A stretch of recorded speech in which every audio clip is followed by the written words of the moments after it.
तो hello my dear students, welcome back to my channel Shubham lecturer. तो student finally UP board ने 2026 board exam के लिए सभी सब्जेक्ट का मॉडल पेपर जारी कर दिया है और आज हम यूपी बोर्ड के द्वारा खुद जारी किए गए क्लास 12 फिजिक्स के मॉडल पेपर को लेकर आए हैं। ये पेपर खुद यूपी बोर्ड ने जारी किया है। जैसे ही मुझे पता लगा और मुझे ये फिजिक्स का पेपर मिला ना, मैंने इसको देखा, अरे भैया मैं तो शॉक रह गया। ऐसा पेपर आखिर बनाता है कौन बनाता है भाई? अगर आप भी देखोगे इस पेपर को ना, तो आपकी तैयारी भले ही बहुत अच्छे से हुई हो, लेकिन जब ये पेपर देखोगे तब आपको लगेगा मेरी तैयारी तो इतनी सी हुई है, क्योंकि ये पेपर ही ऐसा है। तो आज हम इस पूरे 70 नंबर के पेपर को सॉल्यूशन के साथ समझने वाले हैं। भैया पेपर कैसा ही भी हो, अगर हमारी तैयारी अच्छी है ना, तो हम भैया पूरा पेपर सॉल्व कर लेंगे। अपने मेहनत पर भरोसा रखो। तो देखो, भौतिक विज्ञान क्लास 12 समय 3 घंटे 15 मिनट सबके पास रहता है जब आप पेपर देने जाओगे, ठीक है। और 70 नंबर का आपका फिजिक्स का पेपर होता है। अब चूंकि ये खुद बोर्ड ने जारी किया तो पेपर बहुत इंपॉर्टेंट है, इससे क्वेश्चन बनेंगे 2026 में। तो चलो भैया, सबसे पहले नोट दिया गया है उसको देखते हैं। प्रारंभ के 15 मिनट परीक्षार्थियों को प्रश्न पत्र पढ़ने के लिए निर्धारित है। सभी प्रश्न अनिवार्य है। इस प्रश्न पत्र में 5 खंड हैं। बताओ, हमारा फिजिक्स का पेपर 5 खंड में डिवाइड होगा। खंड आ, ब, सा, दा, या, ठीक है। खंड आ बहुविकल्पीय प्रश्न होगा 1 नंबर वाला। खंड ब अतिलघुत्तरीय प्रश्न होगा 1 नंबर वाला। खंड सा लघुत्तरीय प्रश्न होगा 2 नंबर वाला। खंड दा लघुत्तरीय प्रश्न होगा 3 नंबर वाला। और खंड या जो है ये दीर्घोत्तरीय प्रश्न होगा 5 नंबर वाला। और 5 नंबर वाले में ना आपको ऑप्शंस भी मिलेंगे। ये नहीं पता तो दूसरा कर लो भाई, 2-2 क्वेश्चन रहेंगे, ठीक है। चलो शुरू करते हैं भैया। वीडियो को आप लोग लाइक करना, चैनल को सब्सक्राइब करना, और भी किसी सब्जेक्ट का अगर आपको पेपर चाहिए तो कमेंट में कमेंट कर देना। चलो, खंड आ जो है बहुविकल्पीय प्रश्न होगा। 6 क्वेश्चन रहेंगे 1-1 नंबर के। 6 नंबर आपको इसके लिए दिया जाएगा। जैसे ये फर्स्ट का देखो, विद्युत फ्लक्स का मात्रक है। अब ये मैं बता चुका हूं, मैंने पूरे फिजिक्स के जो ऑब्जेक्टिव क्वेश्चन बताए थे ना, पूरे बुक के, उसमें मैंने ये क्वेश्चन बता रखा है। अगर नहीं देखा है तो आप लोग सर्च कर लेना, class 12 physics important objective question Shubham lecturer, पूरा फिजिक्स का बहुविकल्पीय प्रश्न आपको मिल जाएगा। तो फर्स्ट है न्यूटन प्रति कूलाम, सेकंड है वोल्ट प्रति मीटर, थर्ड है वोल्ट मीटर, फोर्थ है न्यूटन मीटर प्रति कूलाम। हलवा है भाई, विद्युत फ्लक्स का मात्रक वोल्ट मीटर होता है। बिल्कुल सिंपल सा है। देखो, पेपर उनके लिए टफ होता है जिनकी तैयारी अच्छे से नहीं होती। जो तैयारी किए रहते हैं ना, उनके लिए सब इजी ही होता है। खा वाला देखो, चुंबकीय क्षेत्र बी वेक्टर में वेग वी वेक्टर से गतिमान आवेश के कण पर लगने वाला बल एफ वेक्टर होगा। अरे भैया, मैंने लॉरेंज बल बताया था आपको। क्या बताया था? F equal to q v v होता था, q v v sine theta, ठीक है। चुंबकीय क्षेत्र में गतिमान आवेश पर लगने वाले बल का फॉर्मूला ये होता था लॉरेंज बल। तो कौन सा ऑप्शन सही होगा? फर्स्ट है Q upon V vector cross B vector, second है V vector cross B vector upon Q, third है Q into V vector cross B vector, और फोर्थ है V vector cross Q vector cross B vector. अरे ये वाला option सही होगा भैया, F इक्वल टू QVV, यानी कि Q into V vector cross B vector, ठीक है। बस हो गया भाई, थर्ड वाला ऑप्शन सही होगा। बिल्कुल सिंपल है, लॉरेंज बल का ये फॉर्मूला है, ठीक है। चलो तीसरे वाले क्वेश्चन पे आ जाओ। गा वाले देखो, यदि ई वेक्टर तथा बी वेक्टर वैद्युत चुंबकीय तरंग के क्रमशः वैद्युत सदिश तथा चुंबकीय सदिश हो, तब वैद्युत चुंबकीय तरंग के संचरण की दिशा अनुदिश होती है। किसके? E vector, b vector, e vector dot b vector, या फोर्थ है e vector cross b vector. तो भैया ये वाला ऑप्शन सही होगा। यदि ई वेक्टर तथा बी वेक्टर वैद्युत चुंबकीय तरंग के क्रमशः वैद्युत सदिश तथा चुंबकीय सदिश होंगे, तब वैद्युत चुंबकीय तरंग के संचरण की दिशा अनुदिश होगी e vector cross b vector के। अगर साफ नहीं दिख रहा है भैया तो ऐसे लिख देना, vector e cross b vector, बस ऐसे लिख देना भाई, ये वही लिखा है, ठीक है। अगर आपको ब्लर दिख रहा होगा तो मुझे दिख रहा है, आपको शायद साफ साफ दिख रहा हो। चलो घा वाला क्वेश्चन आ जाओ भैया। घा वाला किरण प्रकाश की चैप्टर का क्वेश्चन है, बिल्कुल हलवा है, हलवा। 4 डायोप्टर तथा -2 डायोप्टर क्षमता के 2 लेंस संपर्क में रखे हैं, संयुक्त लेंस की फोकस दूरी क्या होगी 1 नंबर का। भैया हमें 2 क्षमताएं दी गई है, देखो एक को लिखेंगे P1 से ये दिया गया 4 डायोप्टर, P2 है भैया -2 डायोप्टर। अब संयुक्त लेंस की क्षमता निकालेंगे, P = P1 + P2 बराबर P1 की वैल्यू है 4 डायोप्टर और प्लस माइनस माइनस होगा ये 2 डायोप्टर, ये आ जाएगा आपका 2 डायोप्टर क्षमता। ठीक है, देखो P1 P2 को जोड़ दिया आपकी, अब क्योंकि ये -2 डायोप्टर है तो ये घट जाएगा तो 2 डायोप्टर आ जाएगा। अब फोकस दूरी बराबर क्या होता है, मैंने बताया था P = 1/f होता है, P = 1/f होता है। ठीक है, होता है कि नहीं होता है, लेकिन हमें निकालना है f, तो f = हो जाएगा 1/p, लेकिन हमें सेंटीमीटर में दिया गया है तो हम देखो P = 1/f होता है मीटर में, लेकिन अगर हम इसको सेंटीमीटर में लिखना चाहते हैं भैया ना तो हम लिखेंगे 100/f, तो ये आपका हो जाएगा बच्चों 100/f सेंटीमीटर में, ये हो जाएगा सेंटीमीटर में, ये फॉर्मूला होता है। ठीक है, क्योंकि हमें फोकस दूरी सेंटीमीटर में दी गई है तो हम ऐसे लिख देंगे, तो f = हो जाएगा 100/p, तो f = हो जाएगा 100/p की वैल्यू मैंने निकाला है 2, कट होगा 50 आएगा, तो f = हो जाएगा 50 सेंटीमीटर। कौन सा ऑप्शन सही है बताओ, फर्स्ट है 50 सेंटीमीटर, सेकंड है -50 सेंटीमीटर, थर्ड है 25 सेंटीमीटर, फोर्थ है -25 सेंटीमीटर, तो भैया ये वाला ऑप्शन सही होगा 50 सेंटीमीटर। अगर 4 डायोप्टर तथा -2 डायोप्टर क्षमता के 2 लेंस संपर्क में रखे हैं तो संयुक्त लेंस की फोकस दूरी 50 सेंटीमीटर होगी। चलो बच्चे पार्टी आगे बढ़ते चलो, हमें करना क्या है भाई, ये देखो अंगा नंबर क्वेश्चन। एक धातु के पृष्ठ पर 6 इलेक्ट्रॉन वोल्ट ऊर्जा के फोटान आपतित होते हैं, तब उत्सर्जित फोटो इलेक्ट्रॉन की अधिकतम ऊर्जा 4 इलेक्ट्रॉन वोल्ट होती है। निरोधी विभव कितना होना चाहिए, फर्स्ट है 4 इलेक्ट्रॉन वोल्ट, सेकंड है 2 इलेक्ट्रॉन वोल्ट, थर्ड है 6 इलेक्ट्रॉन वोल्ट, फोर्थ है 10 इलेक्ट्रॉन वोल्ट। अरे भैया इसका आपका फर्स्ट ऑप्शन सही होगा 4 इलेक्ट्रॉन वोल्ट।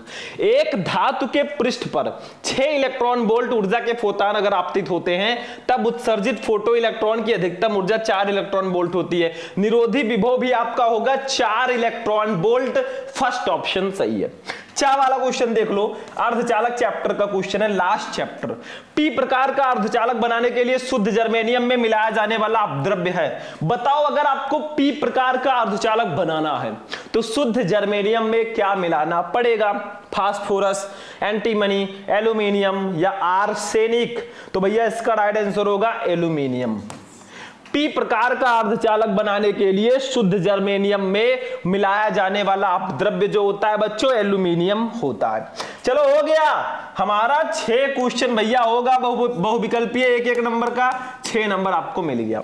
अब इतना आपने देखा तो आपको कैसा लगा कि पेपर टफ है या इजी है? अरे अभी तो पार्टी शुरू हुई है। और एक चीज और, कुछ बच्चे कहते हैं सर जी हमें जो भी आप पढ़ाते हैं उसका पीडीएफ दे दीजिए, नोट्स दे दीजिए, और मॉडल पेपर जो देते हैं उसका नोट दे दीजिए, प्रीवियस ईयर पेपर का नोट्स दे दीजिए, क्लासेज हमें व्हाट्सएप पे दीजिए। तो भैया सारे सिस्टम हो चुके हैं, आप प्ले स्टोर पे जाओ, शुभम लेक्चरर ऐप डाउनलोड कर लो, ठीक है, रजिस्टर कर लेना। देखो उसमें मैंने एक सब्जेक्ट के इंपॉर्टेंट क्वेश्चन का नोट्स भी उसमें ऑलरेडी रखा है, एक सब्जेक्ट का नोट्स मैंने लॉन्च किया है, क्रैश कोर्स भी हमारा है। अगर आपको चाहिए भैया तो इस नंबर पे आप कॉल कर सकते हो 9918332305, इस पर मैसेज करो या कॉल करो भैया, हम रिसीव करेंगे खुद और आपकी प्रॉब्लम को सॉल्व करेंगे। नोट्स चाहिए अगर इंपॉर्टेंट वाले तो भैया कॉन्टेक्ट मी, ठीक है।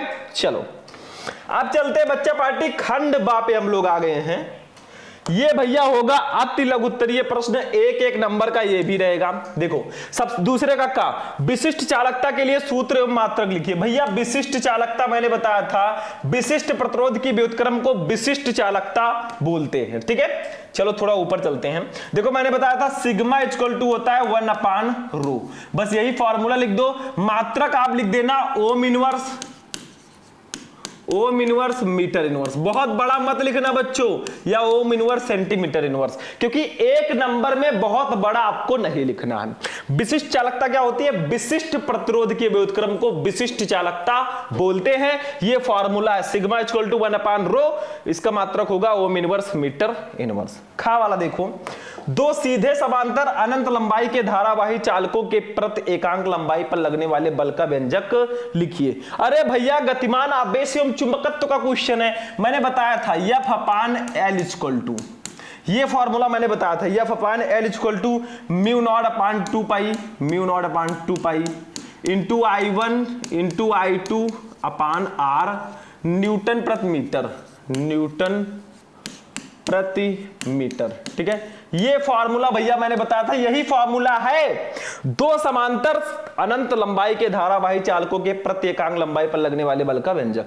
F अपान L क्या है? चालक के प्रति एकांक लंबाई पर लगने वाला बल है ये, म्यू नॉट है निर्वात की चुंबकशीलता, I1 I2 है धारा और R है भैया दोनों चालकों के बीच की दूरी, क्योंकि दो समांतर धारावाही चालक ऐसे होंगे तो इनके बीच की दूरी R होगी। चलो भैया गा वाला क्वेश्चन आ जाओ। अब गा वाला क्वेश्चन भी एक न्यूमेरिकल है भैया, अगर आप लोग कहो तो मैं बता दूं इसका सॉल्यूशन, कहो तो बताऊं, चलो बता देते हैं भाई। गा 10 ओम प्रतिरोध तथा 10 हेनरी प्रेरकत्व की एक कुंडली 50 वोल्ट बैटरी से जोड़ी गई है, कुंडली में संचित ऊर्जा आपको निकालनी है। तो 10 ओम प्रतिरोध दिया गया, यानी कि हम थोड़ा ऊपर चलेंगे और इसको सॉल्व करेंगे। ठीक है, 10 ओम प्रतिरोध दिया गया है, यानी कि आर की वैल्यू जो दी गई है ना वो 10 ओम दी गई है। ठीक है, उसके बाद में देखिए क्या दिया गया, 10 हेनरी प्रेरकत्व, यानी कि यल की वैल्यू है 10 हेनरी, 10 हेनरी दी गई है। ठीक है, और एक कुंडली 50 वोल्ट बैटरी से जुड़ी है, यानी कि ई की वैल्यू विद्युत वाहक बल दिया गया है 50 वोल्ट। ठीक है, आपको निकालना क्या है, ऊर्जा यू निकालनी है। अब इसको कैसे निकालोगे भैया? अब इसके लिए सबसे पहले आपको आई निकालना होगा। ठीक है, आई पता होगा तो आप बहुत आसानी से निकाल लोगे। तो धारा देखो, हमारी ऊर्जा का फॉर्मूला होता है U equal to 1/2 LI square, ये फॉर्मूला होता है। अब यहां से अगर ऊर्जा निकालना है तो यल तो हमें पता है, लेकिन आई नहीं पता है। अब चूंकि यहां पे मैं आई निकाल देता हूं, आई इक्वल टू होता है E अपान R। तो E की वैल्यू है भैया 50 और R की वैल्यू है 10, कट होगा तो आई की वैल्यू जो आ गई ना, जगह है नहीं भाई मैं समझा रहा हूं ऐसे, 5 एम्पियर आ गई आई की वैल्यू। देखो 5 एम्पियर आ गई आई की वैल्यू। अब इसी पर रख देंगे, इसी पर रखेंगे तो देखो U equal to 1/2 LI square है, U equal to 1/2 LI square है। ठीक है, तो U इक्वल टू 1/2 गुड़े L की वैल्यू कितनी है 10 गुड़े आई का स्क्वायर है, आई की वैल्यू आई है 5, तो इसका स्क्वायर मतलब 25 कर दो इसको डायरेक्ट, 5 का स्क्वायर करेंगे 25 हो जाएगा। तो 2 पंचे 10, U इक्वल टू हमारा आ गया 125। देखो 25 का 5 से गुणा होगा 125 जूल, और यही हमारा आंसर आ जाएगा भाई। देखो मैं मोटी मोटा यहां पे समझा सकता हूं, बहुत डीपली में जा नहीं सकता क्योंकि भैया जगह नहीं है। ठीक है, तो आगे आगे मैं बताता रहूंगा। 1 नंबर में इतना आता है, वो हमें दिया गया था, हमने आई निकाल लिया, यहां से हमने ऊर्जा निकाल ली। चलो भैया आगे चलते हैं। अब घा वाला क्वेश्चन देखो, क्रांतिक कोण की परिभाषा लिखिए। ये खंड बा है भैया, यहां पे भी 6 क्वेश्चन रहेंगे, एक एक नंबर के 6 नंबर, ये अतलग उत्तरीय प्रश्न है। ठीक है, देखो क्रांतिक कोण की परिभाषा लिखिए भैया, ये हमारे किरण प्रकाश की चैप्टर का क्वेश्चन है। मैंने आपको बताया था सघन माध्यम में बना वो आपतन कोण जिसके लिए विरल माध्यम में अपवर्तन कोण 90 डिग्री हो, क्रांतिक कोण कहलाता है। बस यही लिख दो।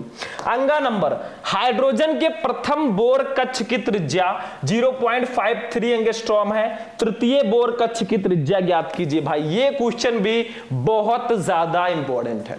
अब चूंकि यहां पे जगह है नहीं तो मैं बहुत डीप जाऊंगा नहीं भाई, क्योंकि इसके लिए जगह होना चाहिए तभी ये लगेगा। ठीक है, चलो ये मैं बाद में आपको बता दूंगा। अच्छा, इलेक्ट्रॉन सूक्ष्मदर्शी में त्वरक के विभव का मान ज्ञात कीजिए जबकि इलेक्ट्रॉन का तरंगदैर्घ्य 1 एंगस्ट्रॉम हो। ठीक है, तो ये भी क्वेश्चन मैं बाद में बताऊंगा। तो ये आपके 6 क्वेश्चन थे, एक एक नंबर वाले, 6 नंबर आपको भैया इसके लिए मिल चुका है। अब चलते हैं खंड शापे। देखो अभी मैं पेपर आपको समझा रहा हूं, आप लोग कमेंट करना sir full physics paper solution. अगर आपने फिजिक्स पेपर सॉल्यूशन लिखकर कमेंट कर दिया ना, मैं पूरे फिजिक्स के पेपर का सॉल्यूशन आपको दे दूंगा, बिल्कुल टेंशन फ्री रहो। चलो भैया अब खंड सा पे चलते हैं, लघु उत्तरीय प्रश्नों पे। अब देखिए स्टूडेंट, हमारा जो खंड सा है ना, इसको ध्यान से समझ लो भैया। खंड सा जो है 2-2 नंबर के लघु उत्तरीय प्रश्नों के टोटल 4 क्वेश्चन रहेंगे, 8 नंबर आपको इसके लिए मिलेगा। ठीक है, चलो देखते हैं भैया, बहुत ध्यान से समझना। तीसरे का 6 ओम के मोटे तार को खींचकर इसकी लंबाई दोगुनी कर दी जाती है, तार के नए प्रतिरोध की गणना कीजिए। अरे भैया बहुत इजी है, चलो देख लेते हैं। देखो हमें आर की वैल्यू दी गई है 6 ओम, ठीक है, उसके बाद में इसकी लंबाई कितनी की जा रही है, n इक्वल टू 2 गुनी। देखो n है, जितनी गुनी हम करेंगे वो, ठीक है। अब हमें नया प्रतिरोध निकालना है तो r डैश मान लेते हैं इसको, इसका फॉर्मूला होता है n स्क्वायर इंटू आर। अगर आपको नया प्रतिरोध निकालना है तो जितना गुना कर रहे हैं उसका स्क्वायर कर दो इंटू पुराना प्रतिरोध, तो r dash equal to n है 2 का स्क्वायर करेंगे 4 गुणे r की वैल्यू है 6 ओम, ठीक है, ये 24 ओम आ जाएगा हमारा नया प्रतिरोध। बस हो गया भाई, 6 ओम प्रतिरोध के मोटे तार को खींचकर इसकी लंबाई दोगुनी कर दें तो तार का नया प्रतिरोध 24 ओम होगा। चलो आगे बढ़ते, चलो भैया खा वाला देख लो। अब हम आपको सॉल्यूशन यहां पे नहीं देने वाले हैं भैया, क्योंकि जो लघुत्तरीय प्रश्न है ना इसका आंसर थोड़ा लॉन्ग होता है, मैं कहां लिखूंगा यहां पे, ठीक है। आप लोग कहोगे तो मैं कॉपी पे अच्छे से समझा दूंगा, टेंशन मत लेना, या अलग से सॉल्यूशन ले आऊंगा। खा वाला, किसी प्रिज्म के अल्पतम विचलन कोण 30 डिग्री है, प्रिज्म के प्रथम अपवर्तक पृष्ठ पर अपवर्तन कोण 30 डिग्री है, प्रिज्म के पदार्थ का अपवर्तनांक ज्ञात कीजिए 2 नंबर। किरण प्रकाशिकी का ये क्वेश्चन है, बिल्कुल भी मिस मत करना। गा वाला, परमाणु द्रव्यमान मात्रक एएमयू एटॉमिक मास यूनिट की परिभाषा दीजिए, इसका मान किलोग्राम तथा एमईवी में व्यक्त कीजिए। मतलब परमाणु द्रव्यमान मात्रक जो एटॉमिक मास यूनिट होता है ना एएमयू, इसकी परिभाषा देनी है और इसका मान किलोग्राम तथा एमईवी में व्यक्त करना है। भाई ये भी बहुत ज्यादा इंपॉर्टेंट है। घा वाला क्वेश्चन देख लो, एक सर्किट से रिलेटेड है। संलग्न चित्र में प्रदर्शित अमीटर A1 तथा A2 से मापी गई वैद्युत धाराएं क्या हैं, यदि उनके प्रतिरोध नगण्य है तथा पीएन संधि डायोड आदर्श हो तो देखो। यहां पे आपको वैद्युत धाराएं निकालनी है। ये एमीटर A1 और A2 यहां पे है 5 ओम प्रतिरोध, यहां पे है 5 ओम, यहां पे है 2 वोल्ट आपका दिया गया है ये, ठीक है, विद्युत वाहक बल। बाकी आपको निकालना है धारा, ठीक है। चलो ये भी हो गया, 4 क्वेश्चन 2-2 नंबर के थे, आपका कंप्लीट हुआ। अब चलते हैं खंड दा पे भैया, ये 3-3 नंबर वाले क्वेश्चन रहेंगे। और इंटरेस्टिंग बात ये है ना कि 3-5 15 नंबर के यहां पे और 15 यहां पे, बताओ 30 नंबर के आएंगे सिर्फ और सिर्फ 3 नंबर वाले लघुत्तरीय प्रश्न। यानी कि 10 क्वेश्चन रहेंगे 3-3 नंबर के, 30 नंबर आपको मिलेगा। ये लघुत्तरीय प्रश्न हो गए 3 नंबर वाले खंड दा। देखो चौथे का विभव प्रवणता से क्या तात्पर्य है, विभव प्रवणता एवं विद्युत क्षेत्र की तीव्रता के मध्य संबंध स्थापित कीजिए। क्वेश्चन बहुत इंपॉर्टेंट है। विभव प्रवणता क्या होता है, विभव प्रवणता एवं विद्युत क्षेत्र की तीव्रता के मध्य संबंध स्थापित करना है, चैप्टर 2 का क्वेश्चन है। खा अपवाह वेग की परिभाषा लिखिए, जो ड्रिफ्ट वेलोसिटी vd होती है, इसको हम अनुगमन वेग भी बोलते हैं। इसकी परिभाषा दीजिए, अपवाह वेग एवं विद्युत धारा में संबंध स्थापित कीजिए। यह भी बहुत ज्यादा इंपॉर्टेंट क्वेश्चन है। I इक्वल टू NEAVD जो था ना, अपवाह वेग तथा धारा में संबंध, इसको स्थापित करना है। N है इलेक्ट्रॉनों की संख्या, E है इलेक्ट्रॉन पर आवेश, A है क्षेत्रफल, VD है अपवाह वेग। गा वाला देख लो बच्चों, एक प्रोटॉन, एक ड्यूट्रॉन तथा एक अल्फा कण समान विभवांतर से त्वरित होकर एक समान चुंबकीय क्षेत्र के लंबवत प्रवेश करता है। इनकी गतिज ऊर्जाओं की तुलना कीजिए। यदि प्रोटॉन के वृत्ताकार मार्ग की त्रिज्या 10 सेंटीमीटर हो तो ड्यूट्रॉन तथा अल्फा कण के मार्गों की त्रिज्याएं क्या होंगी। बहुत इंपॉर्टेंट ये क्वेश्चन भी है। घा ये क्वेश्चन तो आपको बिल्कुल नहीं मिस करना है। फैराडे के विद्युत चुंबकीय प्रेरण के नियम लिखिए, 3 नंबर में हमेशा आता है विद्युत चुंबकीय प्रेरण का ये क्वेश्चन है चैप्टर 6 का। इस क्वेश्चन को बिल्कुल भी मत भूलना, इसको मैं ऑलरेडी पढ़ा चुका हूं। अंगा नंबर, किसी पर्दे को बिंब से 90 सेंटीमीटर दूर पर रखा गया है। पर्दे पर किसी उत्तल लेंस द्वारा उसे एक दूसरे से 20 सेंटीमीटर दूर स्थितियों पर रखकर 2 प्रतिबिंब बनाए जाते हैं। लेंस की फोकस दूरी ज्ञात कीजिए। भाई 3 नंबर का ये भी आएगा, किरण प्रकाशिकी का क्वेश्चन है। तो यहां पे 5 क्वेश्चन थे 3-3 नंबर के, 15 नंबर आपके फिक्स हुए क्वेश्चन नंबर 4 में। क्वेश्चन नंबर 5 पे चलते हैं बच्चा पार्टी। ये देखो क्वेश्चन नंबर 5 हमारा है। 5 का ध्यान से समझो। चुंबकत्व के परमाणु मॉडल की व्याख्या कीजिए। यदि पृथ्वी के किसी स्थान पर पृथ्वी के चुंबकीय क्षेत्र के ऊर्ध्वाधर घटक का मान क्षैतिज घटक के मान का √3 गुना हो तो उस स्थान पर नति कोण का मान क्या होगा। चैप्टर 5 चुंबकत्व एवं द्रव्य का ये क्वेश्चन है, बहुत ज्यादा इंपॉर्टेंट है।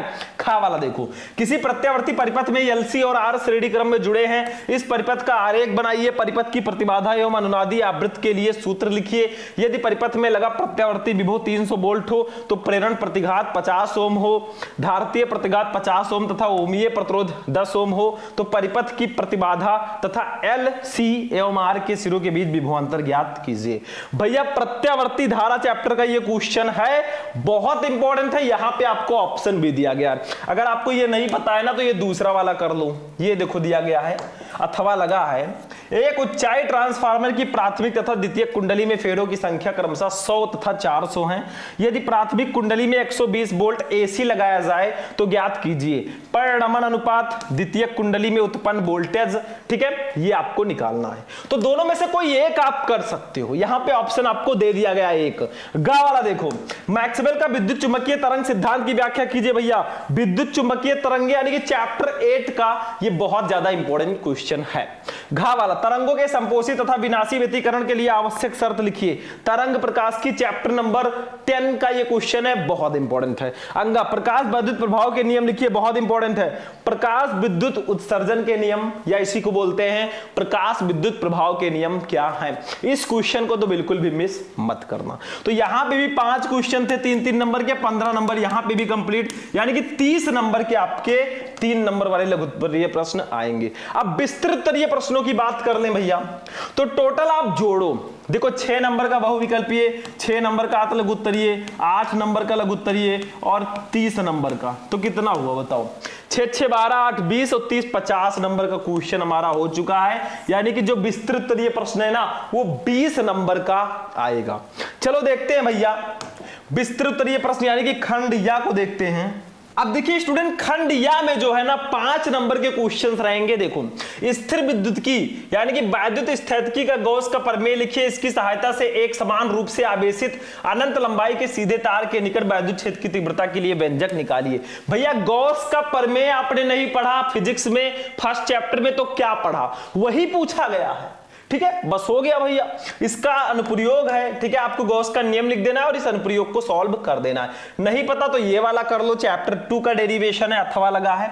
किसी समांतर प्लेट संधारित्र की धारिता का व्यंजक प्राप्त कीजिए जबकि दोनों प्लेटों के बीच परावैद्युत पदार्थ बड़ा हो। 5 नंबर का ये भी आएगा। दोनों में से एक ही करना है। ठीक है, आगे देखते हैं बच्चों 7 नंबर क्वेश्चन पे आ जाओ। देखो संयुक्त सूक्ष्मदर्शी का नामांकित किरण आरेख बनाइए तथा इसकी आवर्धन क्षमता का सूत्र ज्ञात कीजिए जब अंतिम प्रतिबिंब स्पष्ट दृश्य की न्यूनतम दूरी पर बनता हो। भैया 5 नंबर, नहीं पता तो अथवा लगा है।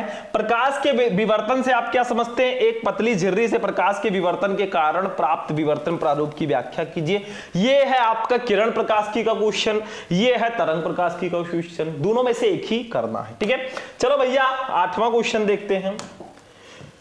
कुछ बच्चे होंगे जो तैयारी किए होंगे उनके लिए तो इजी है, लेकिन कुछ बच्चों के लिए टफ हो सकता है। 8वां, हाइड्रोजन परमाणु की निम्नतम अवस्था में इलेक्ट्रॉन की ऊर्जा 13.6 इलेक्ट्रॉन वोल्ट है। एक 12.75 इलेक्ट्रॉन वोल्ट ऊर्जा का फोटॉन हाइड्रोजन परमाणु के एक इलेक्ट्रॉन द्वारा निम्नतम ऊर्जा स्तर में अवशोषित किया जाता है। हाइड्रोजन परमाणु किस ऊर्जा स्तर तक उत्तेजित होगा। लाइमन श्रेणी की दूसरी एवं बामर श्रेणी की दूसरी रेखा की तरंगदैर्घ्य की गणना कीजिए। 5 नंबर, अथवा लगा है भैया। देखो वो नहीं पता तो ये क्वेश्चन देखो भैया, देखने लायक क्वेश्चन है। किसी नाभिकीय अभिक्रिया A+B गिव्स आउट C+D का Q मान निम्नलिखित समीकरण द्वारा परिभाषित होता है।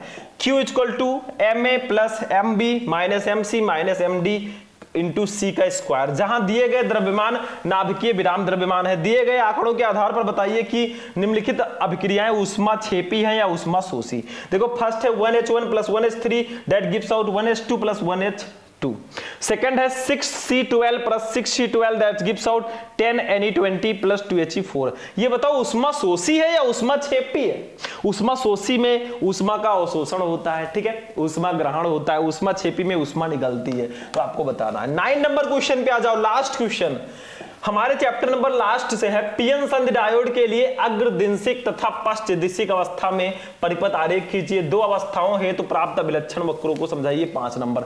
अथवा लगाए नहीं पता तो पीएन संधि डायोड क्या होता है, परिपथ आरेख खींचकर पीएन संधि डायोड का अर्ध तरंग दिष्टकारी के रूप में कार्यविधि समझाइए। निवेशी तथा निर्गत वोल्टताओं के तरंग रूपों को दर्शाइए 5 नंबर। ठीक है, तो ये दोनों में से एक ही आपको करना है। तो पूरे फिजिक्स का पेपर हमारा यहां पर फाइनल होता है। हमने बताया 6 नंबर का बहुविकल्पीय, 6 नंबर का लघु उत्तरीय, 8 नंबर का लघु उत्तरीय, फिर 30 नंबर का लघु उत्तरीय, फिर 20 नंबर का विस्तृत उत्तरीय। टोटल जोड़ो 6 6 12 8 20 30 50 20 70 नंबर का पूरे पेपर आपका हो चुका है। इसका सॉल्यूशन चाहिए तो आप लोग कमेंट कर देना, मैं इसका सॉल्यूशन दे दूंगा। वीडियो आपको कैसा लगा, वीडियो पसंद आया वीडियो को लाइक कर देना, चैनल पर नए चैनल को सब्सक्राइब कर लेना। चलिए फिर मिलेंगे किसी नेक्स्ट वीडियो में नेक्स्ट टॉपिक के साथ, तब तक के लिए जय हिंद।